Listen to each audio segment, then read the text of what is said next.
have an interesting role. Oo, Oo, di ba? Yes, Kuya Boy, grabe. Iba ka pag si Wendell ang ka-eksena mo at iba pag si Aaron, Yes, di ba? very challenging siya. Yun nga, kailangan hanapin ko yung balanse ng magiging tapang na boksingero, pero mainin bilang gay. Pero Neil, happy Pride. I Yes, am proudly a gay man.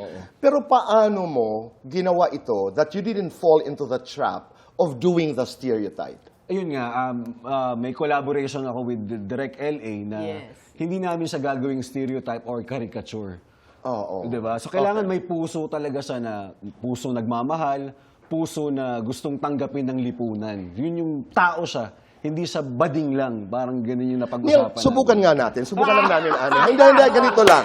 Halimbawa, yung eksena na ang kausap mo ay si Wendell, di ba? Kaaway mo. Okay. Ang sasabihin mo lang bakit narito ka pa? Ano pang ginagawa mo dito? Sige nga. Okay. Ano, ba't narito ka pa? Ha? Anong ginagawa mo pa rito? Oo, talagang, di ba? Yes. Pahiramin kita ng damit ko. Subukan mo nga, halimbawa ka-eksena mo. Hindi, si Aaron, di ba? Okay. Paano mo namang sasabihin ang linyang yon?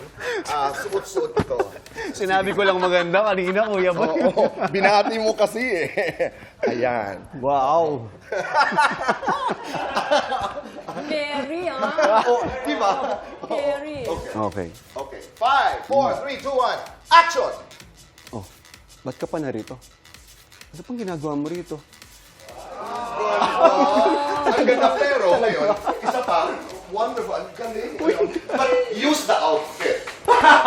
Sige nga, gamitin mo yung outfit. Okay. Sige. 3, 2, 1, action! Ba't nandito ka pa? Ano pang ginagawa mo dito?